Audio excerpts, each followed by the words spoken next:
바빠의 수학 1-5호가 저는 마인드맵 수업을 해서 한번 이런 형식으로 만들어 봤어요.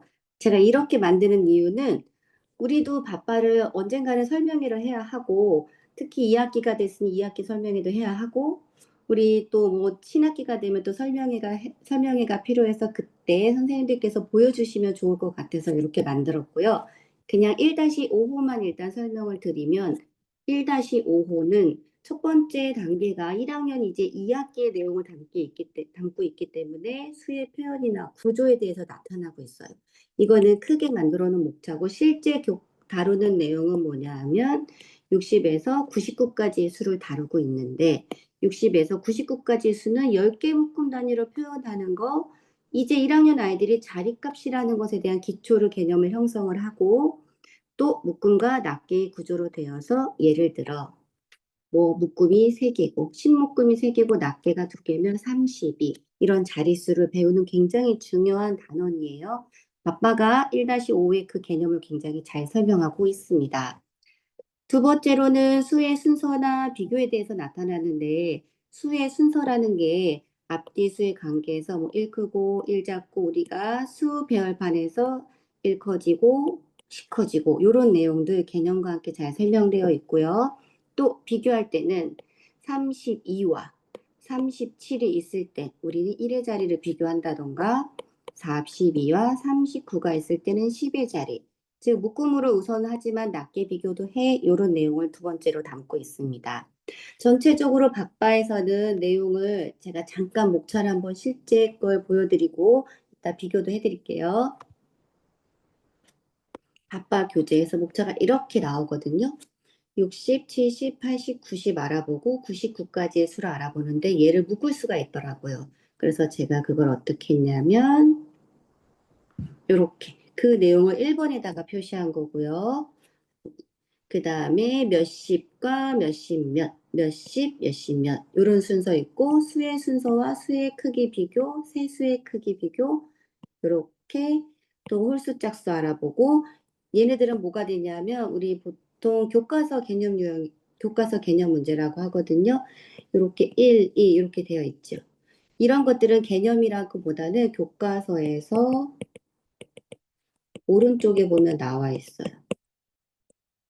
교과서 유형 문제라는 건 쉽게 생각하면 우리가 단원 평가를 볼 때 아이들이 이 정도 문제는 쉽게 풀 수 있어야 돼 하는 기본적인 문제가 다루어지기 때문에, 이런 유형들은 꼭 가볍게라도 정말 정확하게 알고 가야 된다고 생각합니다. 그리고 여기서는 수의 순서 크기 비교 끝나면 이제 총 단원 평가가 나오고요. 그 다음에 세수의 덧셈과 뺄셈 내용이 나옵니다. 그 내용은 다시 마인드맵으로 들어가면 수의 규칙과 성질에 대해서 알아보는데, 세 수를 비교할 때 우리가 수는 직관적으로 비교를 할 수가 있어야 되기도 하고요. 또 짝수와 홀수를 알아볼 때는 짝짓기 규칙으로 구분을 합니다. 이런 내용을 담고 있고, 마지막으로 1-5의 마지막은 연산의 성질을 다루고 있는데, 숫자가 3개인 3 더하기 2 더하기 5일 때 순서를 바꿔도 결과가 같아. 반대로 3 빼기 2 빼기 5는 불가능하죠. 만약에 우리가 10 빼기 2 빼기 4일 경우에는 앞에서부터 차례차례 계산해 순서의 중요성에 대한 학습을 나타내고 있는데, 사실 이 부분은 이제 1-5호에 다루고 있는 내용에 대한 전체적인 제가 맥락을 소개한 거고요. 1-5호 교재는 아이들이 처음으로 접하는 수의 세계를 묶음과 낱개, 수의 순서와 비교, 규칙의 발견, 연산의 성질이라는 큰 흐름 속에서 아이들이 결국은 수를 자연스럽게 이해하도록 돕는 데 초점을 맞추고 있습니다. 그것을 바빠에서 어떻게 다루고 있는지 한번 보겠습니다. 바빠 교재에서 개념 파트만 제가 일단 위주로 캡처를 했거든요. 개념 파트 끝나면 우리 교과서 유형 문제를 조금만 보여드리도록 할게요. 수의 표현과 구조에서는 핵심이 뭐냐 하면 묶음 단위와 낱개로 수를 읽고 이해를 해야 하는데, 개념이 이렇게 나와 있어요. 항상 보면 주제가 있죠. 100가지의 수의 단원에서 60, 70, 80, 90을 알아볼 거야. 나와 있네요. 교과서의 개념을 한번 우리 이해해 보자. 그러면 얘가 10 모형이네요. 10, 20, 30, 40, 50, 60. 10개씩 묶음이 6개이면 쓸 때는 60이라고 하고 읽을 때는 60, 또 60이라고 읽어. 제가 한 것들처럼 아이들도 똑같이 다 써줘야 되고요. 우리 빠독이가 10개씩 묶음이 몇 개면 몇십이 돼 라는 이렇게 간단 정리를 했고요. 저는 사실 어저께 어떤 친구가 저한테 문제를 풀면서 물어본 게 있었는데 순간 대답을 할 수 없는 문제가 나와서 공부를 이제 요번에 바빠 수업 준비하면서 같이 했거든요. 민준이 할머니 연세는 60살이야. 근데 우리 60살이라고 하지 않고 60살이라고 하죠. 유이의 수학 점수는 70점이야. 70점. 70점이 아니죠. 80번이야. 80번. 구술은 90개, 90개. 여기서 우리 빠독이가 말하는 수능 상황에 맞게 읽어야 해요. 요 내용이 있거든요. 이거에 대한 문제를 제가 조금 이따 보여드릴게요. 그거 할 때 한번 어떻게 푸시나 같이 한번 풀어보면 좋겠고요. 다음에는 99가지의 수를 알아보자. 이 단어는 지금 100가지의 수라는 단원에서 세부적인 단원들이에요. 그래서 이거 수 모형으로 신 모형이 5개, 낱개가 7개, 그럼 우리 이거를 57. 쓰기 57, 쉰 7. 우리 이제 밥발을 1, 2, 3, 4, 5 한 학생들은 이제 그냥 알아서 읽고 쓰고 너무 척척척 하는데 사실 어저께 단점을 알았습니다. 그냥 써요. 그러면은 안 되겠죠. 그냥 쓰면 안 되고 이 개념을 항상 보고 읽고 쓰기. 이거를 한번 잘 봐주셔야 될 것 같다는 생각이 들었습니다. 그래, 요거는 뭐냐 하면 우리 이제 제가 아시는 어떤 원장님께서 사용하시는 거예요. 아이들 수를 가지고 활용할 수 있는 수모형 칩인데 얘를 뒤집어서 우리가 수의 크기를 비교한다고 하면 나는 28이고 나는 44네요. 44면 어떤 수가 더 큰지 큰 수 비교 카드도 있고요. 딱지 형식으로 만들어진 것도 있어서 이건 너무 좋은 교구라 제가 하나 놔봤고요. 또 수모형을 그림으로 보여줄 수도 있지만 이렇게 교구를 가지고 수모형이 10 모형이 10, 20, 30, 40이고 낱개가 3개면 43 이런 거를 사용해야 되는 이유는 우리 아이들이 아직 너무 어리기 때문이에요. 1학년이면 그렇게 아직 교재로만 접하기는 어려워서 이런 게 살짝 있으면 오신 많은 보드게임이나 연상교구를 사용하시는 건 아니고 수개념을 잡을 때 도움이 되는 건 있으시면 좋겠다는 생각이 들었습니다. 이제 요거 지우고요. 제가 아까 전에 어저께 저한테 물어봤던 친구가 요걸 물어봤거든요. 이거는 실제로 우리 1-5호에 나오는 거 아니고요. 1학년 2학기 개념호에 나오는 문제인데 지금 5호랑 너무 똑같아서 제가 그냥 발췌해 봤습니다. 네모안에 알맞은 말을 보기에서 골라서 넣으세요. 57과 57은 똑같이 57을 나타내지요. 영주는 줄넘기를 하면 우리는 여기 뭐라고 써야 될까요? 한글로 써야 됩니다. 둘 중에. 여기다가 이 친구가 57번 넘었습니다. 민혁이가 받은 대기표는 뭐 하나 썼으니까 어쩔 수 없이 57밖에 안 남았구나 하고 57번입니다 했거든요. 근데 답은 반대였어요. 실제로는 어떻게 되었어야 되냐면 얘는 영주가 넘은 줄넘기는 57번이고요. 민혁이가 받은 대기표는 57번입니다.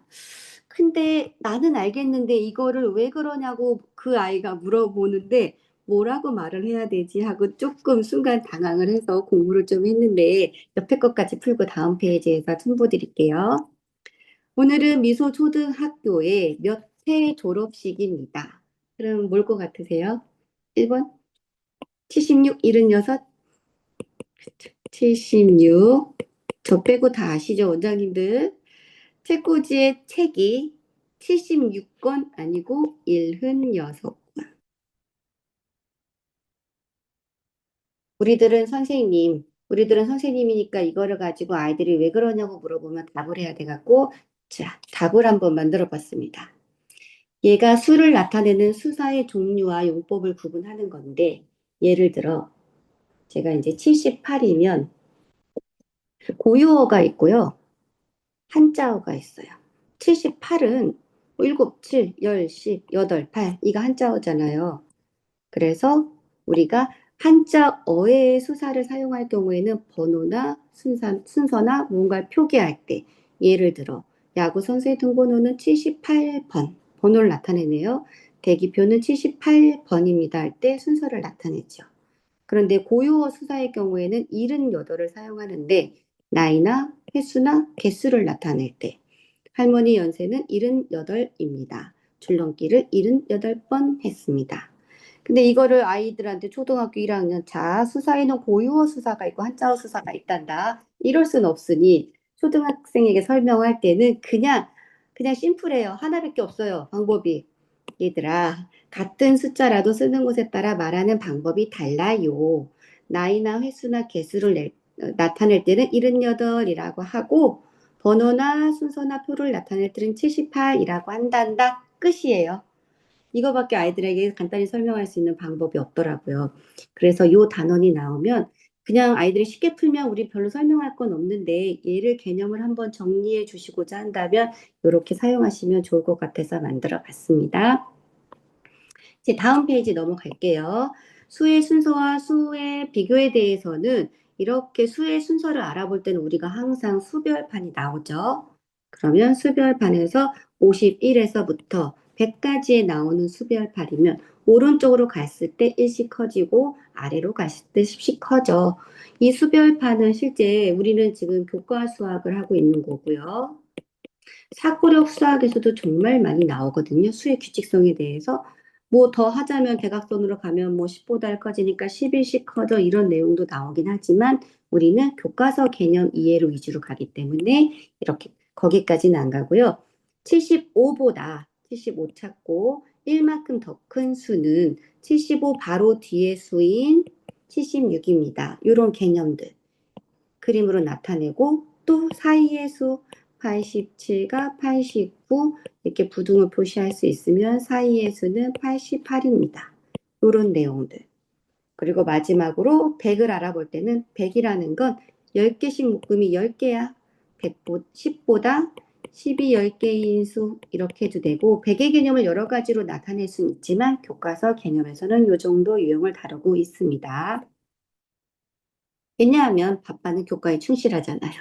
그래서 밥반은 꼭 하고 지나가야 된다고 생각하시면 되고요. 두 번째, 두 수의 크기를 비교를 할 때는 아까 전에 제가 마인드맵으로 소개한 거에서 나온 것처럼 10개씩 묶음의 수를 먼저 비교해. 80, 60. 그래서 8이 6보다 크므로 81이 63보다 큽니다. 어떤 문제를 보면 왜 이런지를 설명하세요 라고 하고 하는 서술에 대한 문제가 나오죠. 이렇게 밥발을 열심히 쓰고 하다 보면 서술형까지 잘할 수 있다고 생각합니다. 그래서 수의 크기를 비교하는 예시들이 나오고 또 10개의 묶음의 수가 같다면 낱개의 수가 클수록 큰 수야. 그리고 우리 빠독이가 계속 설명을 잘해요.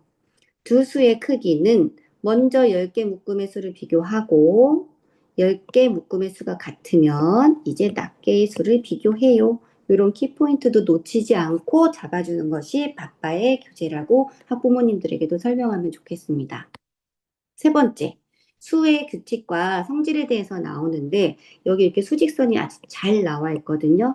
수직선이라는 것 개념부터 아이들한테 가르쳐야 할 수도 있어요. 수직선이 뭐야? 수가 들어있는 직선으로 선으로 표시한 거야. 이런 개념부터 해서 수의 크기가 몇씩 커져서 여기에는 뭐가 들어가 있는지 빠진 숫자를 쓰기도 하고 그 수들의 크기를 부등호로 나타내 보기도 하고 수모형이 이 단원에서 참 많이 나와요. 교구가 있으면 제가 아까 제시한 거 말고도 꼭 교구를 한번 사용해 주시면 좋을 것 같습니다. 그러면 우리 학원만의 차이점이 생기잖아요. 두 수의 크기를 비교하는데 이게 어렵습니다. 글을 읽고 찾아야 되거든요. 76과 67의 크기를 비교하면 76이 67보다 큽니다. 이걸 하려면 우리 아이들이 문해력 밥발을 해야 되겠죠. 이거 안 되면 수학도 당연히 안 돼요. 문해력이 다 돼야 수학도 하고 국어도 하고 뭐 수학을 하면 더 나아가 사고력도 하고 국어를 하면 더 나아가서 뭐 더 심화된 걸 하겠죠. 바빠의 교재는 다 문해력입니다. 세수를 한꺼번에 비교해 보세요. 10개 묶음의 수를 부교하면 7이 6보다 크므로 가장 작은 수는 67입니다. 이런 내용들 있죠. 전체를 가장 좋은 건 바빠 교재를 집에 가져가면 아이들하고 빠독이가 있는 내용은 꼭 한번 읽어서 유창하게 읽어야죠. 10개씩 묶음의 수가 이러면 이 교재 못 풀어요. 10개씩 묶음의 수가 모두 다르면 세수를 한꺼번에 비교하는 게 편리해요. 학부모님들하고 이 부분 지나치지 말고 꼭 읽어주세요 하는 숙제를 내려도 좋을 것 같습니다. 자, 그리고 짝수와 홀수를 알아보면 짝수는 짝이 있고 홀수는 짝이 없는 애가 있어 라고 유치원 때 간단히 배웠으면 여기 개념이 너무 잘 나왔어요. 2, 4, 6, 8, 10, 12와 가씩 12와 같이 둘씩 짝을 지을 수 있는 수는 짝수, 둘씩 짝을 지을 수 없는 수는 홀수. 짝을 지을 수 있는데 둘씩 지어야지 돼. 둘씩 짝 지을 수 있으면 짝수, 짝 지을 수 없으면 홀수. 이 개념은 집에 가기 전에 애들한테 퀴즈 내세요. 짝수란 둘씩 짝을 지을 수 있는 수, 홀수란 짝을 지을 수 없는 수. 이렇게. 그리고 우리 짝수와 홀수를 구분할 때는 10보다 큰 수에서는 낱개의 수를 비교하면 돼. 낱개의 수가 2, 8, 6. 짝수네? 그럼 너 짝수구나. 낱개의 수가 5, 3, 7. 홀수네? 그럼 너 홀수야. 짝수인지 홀수인지를 알려면 낱개의 수만 확인하면 돼요. 정말 개념이 너무 잘 나와 있어요. 심플하게. 그래서 문제는 아이들하고 풀면서 우리 선생님들이 한 번 더 꼼꼼히 살펴보시길 바라고 개념은 선생님들도 읽어보시길 추천드립니다. 마지막으로 네 번째 연산의 성질에 대해서 알아보는데 세수의 덧셈을 할 때 덧셈의 상황을 이렇게 그림으로 나타내줘요. 야구공 3개, 축구공 2개, 테니스공 4개. 우리 이 수가 모두 몇 개야? 라고 하면 사실 1, 2, 3, 4, 5, 6, 7, 8, 9 되지만 이 그림이 없는 상황이라고 하면 야구공 3개, 축구공 2개, 테니스 4개. 그러면 결국 식이 3 더하기 2 더하기 4가 되지요. 덧셈을 할 때는 3 더하기 2는 5, 5 더하기 4는 9인데 만약에 저 테니스 먼저 쓰고요. 축구공 쓰고요. 야구공 썼어요. 그래도 답은 똑같이 9예요. 그래서 덧셈의 법칙은 순서가 바뀌어도 된다. 그 내용을 또 이렇게 설명하네요. 세수의 덧셈은 계산의 순서를 바꾸어 더해도 결과가 같아요. 제가 아이들 수업을 20년 넘게 했다고 해서 잘 가르친다고 해서 갑자기 물어보는 순간에 용어 정리를 이렇게 딱 심플하게 잘 말하진 않아요. 덧셈은 바꿔도 답이 똑같아 라고 말할 수 있는 걸 세수의 덧셈은 계산 순서를 바꾸어도 결과가 같아요 하고 이렇게 정의를 잘 내려준다면 아이들이 더 잘 기억할 수 있다는 생각도 들고요. 제가 좀 더 멋진 선생님이 된다는 생각도 들거든요. 이런 개념 우리도 같이 공부했으면 좋겠습니다. 세수의 뺄셈 형식을 이렇게 문장만 한번 볼까요? 풍선 7개 중에서 3개가 날아갔네. 그리고 1개가 더 날아갔어요. 남은 풍선을 식으로 한번 나타내 보세요 하면은 우리 7 빼기 3 빼기 1, 7에서 3 빼면 4, 4에서 1 빼면 3. 그런데 얘는 바꿔서 계산할 수 없어요. 그래서 세수의 뺄셈은 앞에 두 수를 먼저 빼고 나온 수에서 나머지 한 수를 뺍니다. 해갖고 용어 정리 한번 쓰고 한번 읽어보세요. 근데 왜 그러면 안 돼요? 라고 물어보면 제가 문제를 찾지 않아도 됩니다. 왜 안 되냐 하면 이렇게 7에서 3을 빼고 1을 빼면 답이 3이 돼. 그런데 7에서 3을 빼고 이 순서를 바꿔서 뒤에 있는 수를 우리 더하기 할 때는요. 7 더하기 3 더하기 1이네. 얘를 먼저 더하나 얘를 먼저 더하나 똑같았는데 여기서는 빼기를 먼저 하고 얘를 빼면 답이 달라지기 때문이야. 계산 순서를 바꾸어 계산하면 결과가 달라지기 때문이야. 이 내용을 알려주시면 됩니다. 그러면 1학년 5호의 교과서 유형 문제를 제가 지금 1학년 5호에서 나타내는 교과서 유형 문제가 뭐였냐면 여기 몇 시과 몇 십년 수의 순서 비교와 짝수 홀수 요 파트에 있는 거를 조금만 이렇게 발췌했어요. 수의 순서를 세어보면 두 가지 방법으로 읽을 수 있어. 계란판 나오고요. 쓰기 하면 얘는 몇십일까요? 10, 20, 30, 40, 50, 60. 60 쓰고 예순 60 이렇게 쓰면 되고요. 제가 이렇게 보여드린 이유는 우리 pappa의 문제 유형들이 다양한 그림, 다양한 표, 그래프, 수직선, 문제들을 굉장히 다양하게 다루고 있거든요. 이 모든 게 어디에서 나오냐면 교과서의 유형에서 다루어지는 문제들이야. 요거를 기준으로 하고 있고요. 이 교과서 유형 문제를 지나고 나면 뭐가 나오냐면요. 교과서 개념 문제에서 이 문제를 지나고 나면 다음 페이지에서 더 좋은 심화 문제들이 나와요. 예를 들면 얘는 교과서 유형 문제가 1번부터 8번까지 여기 위에 이렇게 다루어져 있어요. 교과서 유형 문제야 이거 하고 다음 페이지를 넘어가면요. 유형 탄탄에서는 조금 더 심한 문제. 여기서. 그래서 지금은 교과서 유형 문제의 8문제 정도는 기본이고요. 이렇게 유형 탄탄에서 다루는 거. 유형 탄탄은요. 처음에는 기본 문제로 1, 2, 3, 4, 4개가 있으면 이 문제에 대한 유사 문제인 거 아시죠? 자, 2번 문제의 몇은 뭐 10씩 10개씩 묶음이 6개고 낱개가 7개야. 쌍둥이 문제인 거 아시죠? 그래서 아이들하고 교과서 유형 문제와 유형 탄탄까지 하시면 아주 다지기가 잘 될 거라고 생각합니다. 이 화면을 제가 가볍게 보여드린 거예요. 교과서 유형 문제들. 그리고 우리 교사용 너무 잘 나온 거 아시죠? PDF 파일까지 주셔가지고 저는 사실 뭐 번거롭지 않아요. 그냥 파일 한번 뽑아가지고 파일 출력해서 교사용으로 따로 책으로 만들어 놓는데 이렇게 유형들을 잘 만들어 놓은 문제들을 선생님들께서 교사용으로 잘 활용하셔가지고